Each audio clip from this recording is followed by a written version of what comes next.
This is going to be short, sweet, and fun for me because I was in my car today and oh, hi, thank you for watching. Hello, good morning, good afternoon, good night, good all that.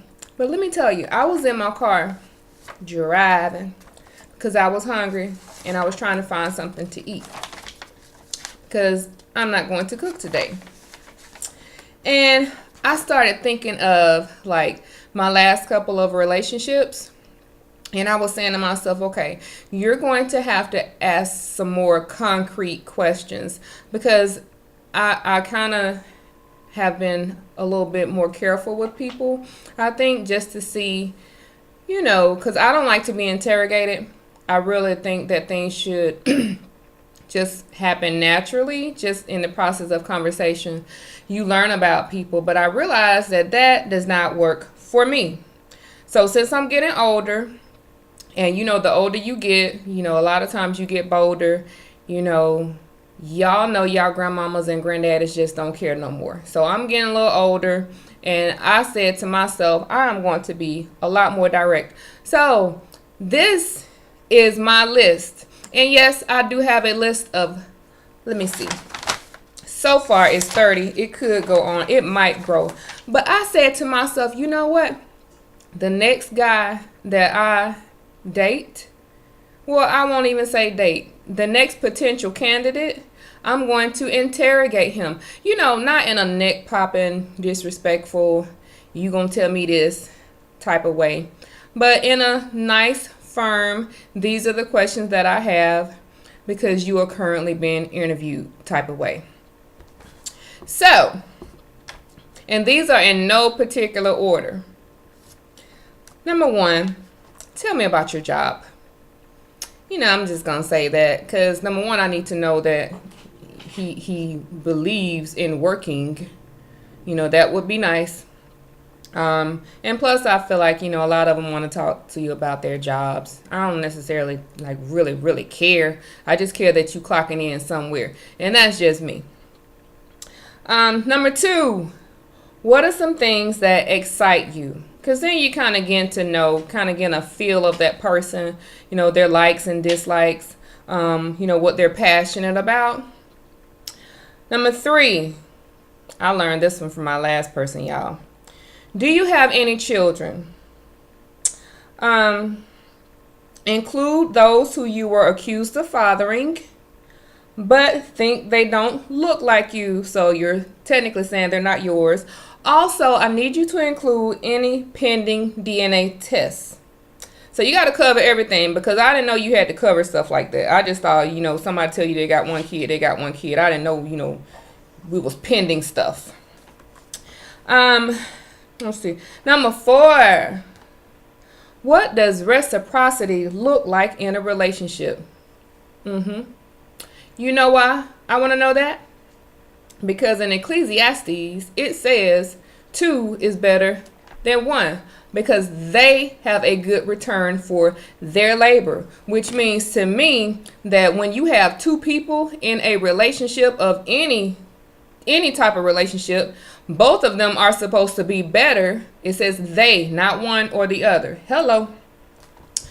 5. What is your reaction to stress? And the school teacher in me decided, this would be a perfect time to put in some multiple choice so I can help them out a little bit because we like multiple choice because it gives us something to choose from. What is your reaction to stress? A, shut down and avoid it. B, rise to the occasion and deal with it. C, run like the devil and all of his dogs are chasing you. Or D, pass the buck. Because what you got to know is you kind of get a feel of this person under pressure. Are they the type of person that plans on putting everything on you, like all the stuff that they don't want to deal with, they want you to deal with? Or they just going to vanish and disappear because you got that going on too. Number 6. What is your idea of a godly marriage? Very important. I want to hear that response. Okay, because I think we have a lot more definitions and insight and understanding of marriage the world's way. So I want to see his definition of a godly marriage, like what God meant when he established marriage. Number 7, what is the order of the following? So I have 4, and I want him to put them in order because I want to see if he knows the word. Marriage, God, ministry, and children. Because if he puts the children first, I already know he doesn't understand the order. If he puts the marriage before God, I know that he doesn't understand order. If he puts the children before his marriage, I know he doesn't understand order. So I need to know. 8, how do you feel about women in ministry? Because, some people don't believe in women being in ministry, for whatever reason. They use scriptures to support it. But whatever. I need to know, because if I'm in ministry and God has ordained for me to be in ministry, I don't need that type of pushback.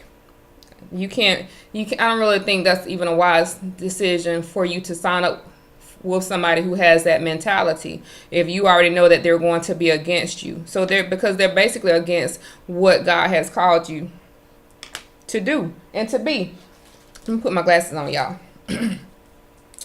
Okay, number 9. Okay, what was the last thing you prayed about? If he tells me he was praying that the Cowboys won, I ain't really got no problem with that, because I used to pray for the Lakers all the time. But I'm just trying to get a feel of, what was the last thing you prayed about? Do you even remember? Was it like back in the 90s? When you was hoping that you got out of high school because you almost failed geometry? I need to know. Number 10, tell me about your parents' relationship. I don't have to go into, you don't have to go into a lot of detail, but that influences us.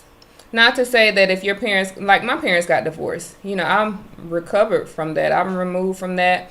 I don't use that as something that I don't think that's something that has crippled me. It's something that has taught me some very valuable lessons on how important it is for you to protect your marriage and to treat people respectfully. So we can learn something from even the most dysfunctional situations if you want to. So 10 was, tell me about your parents' relationship. Number 11, do you have any unhealthy emotional feelings about your previous relationships? This is important. Because if you have somebody who's still injured by their previous relationship, that doesn't necessarily mean that they want the person back, but it could be something that will get in between your relationship, because now they're afraid to open up to you. Because I know from experience, it is very painful to date somebody who is emotionally detached from you, because they want to be present but not really there.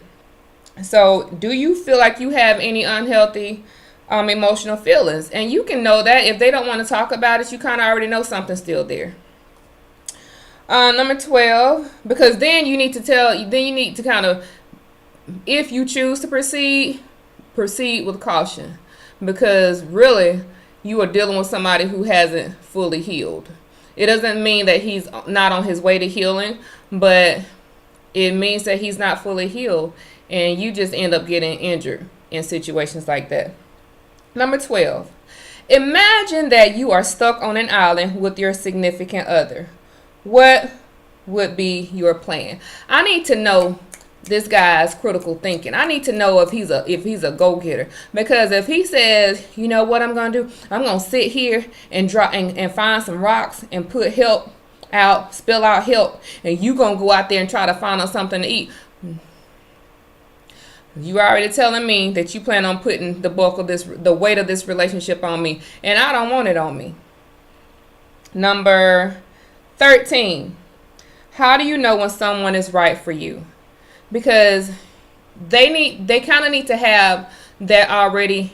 They need to kind of already know that what they're looking for, because if they don't, then they're going to be with you and they're always trying to figure something out. I got to figure this out. I got to figure out, because really what they're trying to do is they're trying to figure out what to do with you and wasting time. And don't nobody have time for that. Number 14, Do you want your significant other to go to church with you? I want to hear this response, because if he says no, you going over there to St. Baptist Missionary West, and I'll go on over here to Mark Anthony Bishop Necessary East. Huh? So I need to know that. 15. And then even for 14, even if he's doesn't really want to answer that, I don't really want to. I don't think I'll respect that, because if you plan to lead, you need to lead. Number 15. What are your goals as far as your relationship is concerned? Like, do you have like a plan for it, or are you just gonna see somebody you like? Let's say you decide you like me and you want to be around me, and we just gonna be hopping around like little rabbits. Well, I won't even say that, y'all, because to date I've literally never seen a rabbit hop. These jokers run fast, so you just gonna have us just all over the place.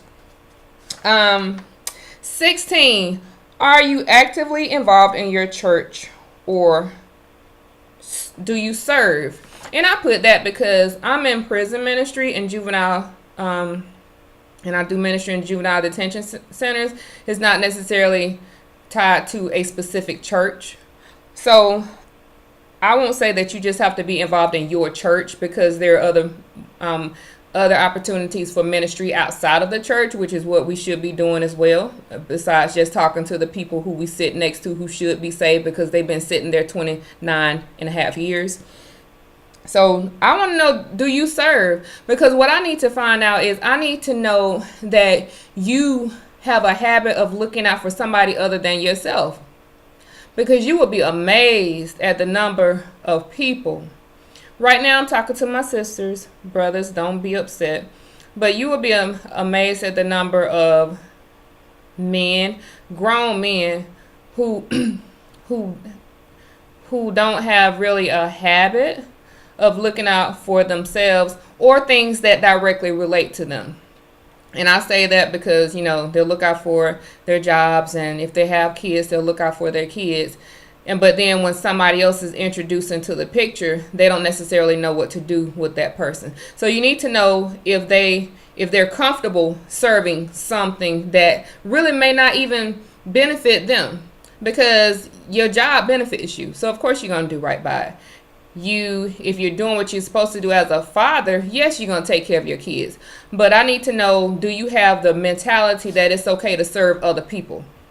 Because otherwise, we're not blood related. You just going to leave me hanging. 17. Okay. Follow my voice. Do you have any addictions or addictive behaviors? To include porn, sex, drugs, alcohol, or, because people be slick now, they don't call it that, things that you would stop doing if your mama, your daughter, or your pastor walked in. Hello. 18. What is the nicest thing you have done for your mother? Yeah, I want to know. I want to see where you're. I kind of got ahead. I didn't want to say the nicest thing you've done for like your ex relationships, because I don't really care about that. I want to know, what's the nicest thing you've done for the woman who raised you, whether it's your grandmama or your mama, somebody. 19. Let's say you had $100 to your name, and your mother, daughter, or wife's birthday was coming up, but your water bill is due. How would you handle it? Because I need to know that this brother got sense. Because if you tell me, it's not going to be cute to me if you tell me, well, if it's your birthday and your birthday coming up, I'm going to buy you a gift. So you mean to tell me you irresponsible? So that means that if we was together, you would rather, you going to go buy something before you keep these utilities on.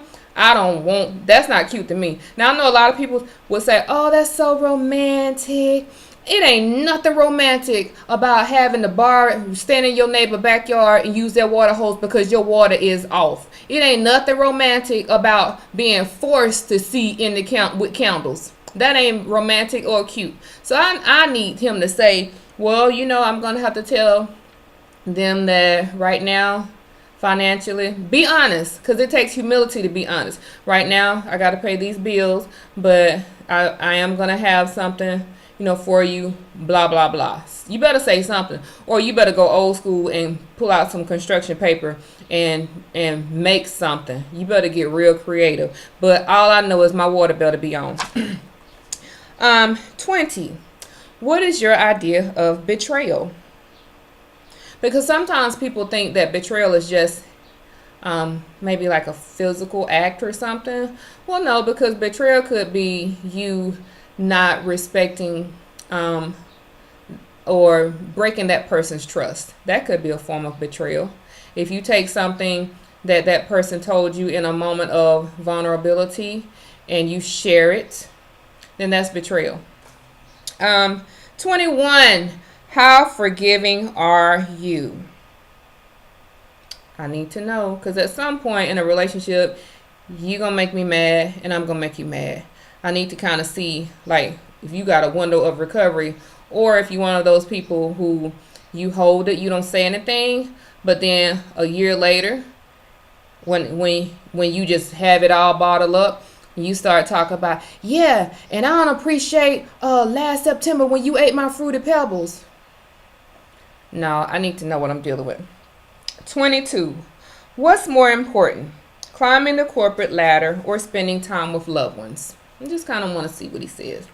23. Tell me about a time you had to deal with a conflict. Be specific.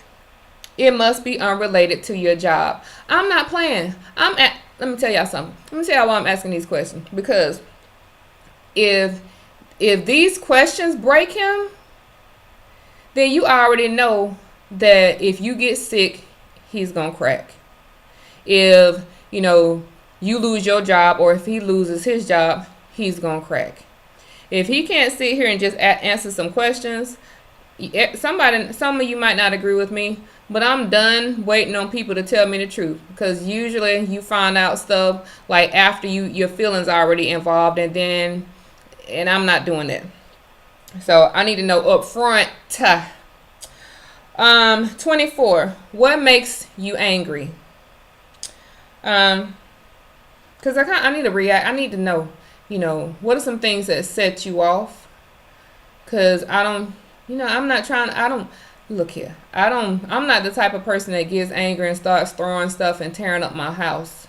I ain't never been that mad. When I get mad, I'll go for a walk or I'll do something. But to tear up something that I have to turn around and replace, no. But I also know the things that make me angry, because those are real conversations that you need to have with that person so that they can know, hey, here's some things that if you do these things, would have probably caused some tension in our relationship. 25. How often do you read the Word of God? Because if he says every Sunday with Pastor, I know that he's not feeding himself. And I know that he is not disciplined, and that he really doesn't see the value of it. Because the reality of it is, once a week isn't enough, especially with the stuff that we're dealing with out here in this world. And as a man of God who has the responsibility of covering his home, you definitely will need scripture in you, besides when the pastor hands it to you. It's that one-on-one time that gives us strength, y'all. 26. What is the job of the Holy Spirit? I just want to see what he says, because like I told you all before,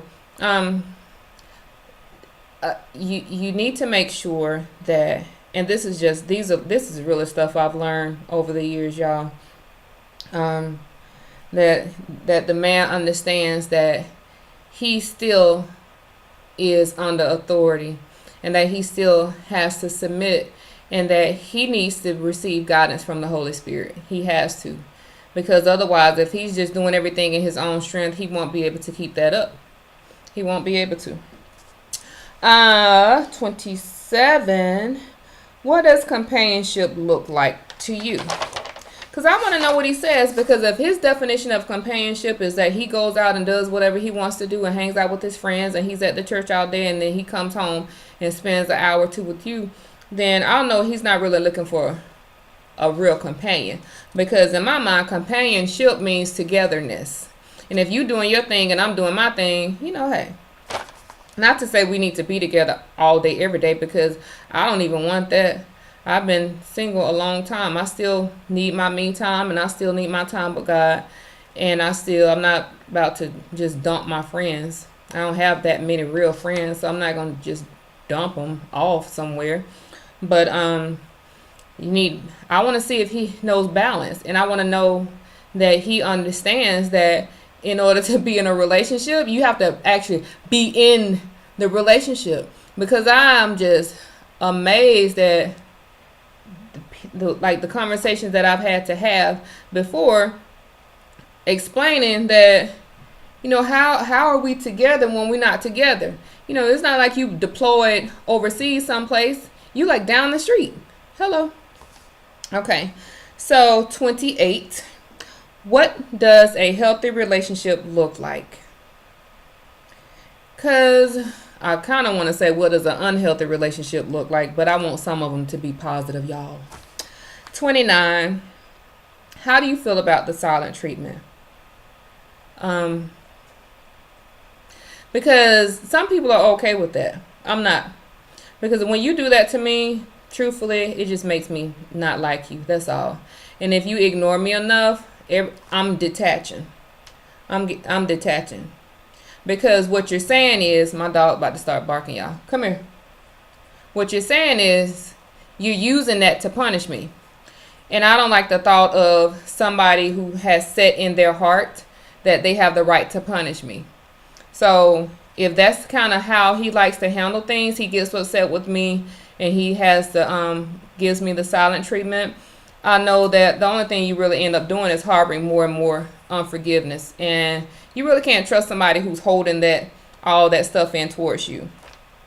And the last one, and then I got to let my dog out because apparently he needs some attention. 30. Do you think men should have more fear of God or their wives? Because if he says his wife, I hope he's trying to be funny, because at the end of the day, if we're married, I don't see everything he's doing, and I'm not his God, and I don't plan on being his idol. So I need somebody who has the understanding that even when I'm not looking, our Father is looking. He's watching. Okay, so those are my 30 questions that I plan to ask. And yes, I did write them down. And I am going to take my notebook with me. And I'm going to be nice about it. I'm going to slide these questions in and say, hey, I have a few questions for you. And I don't want to offend you. I don't want you to feel like you're being interrogated.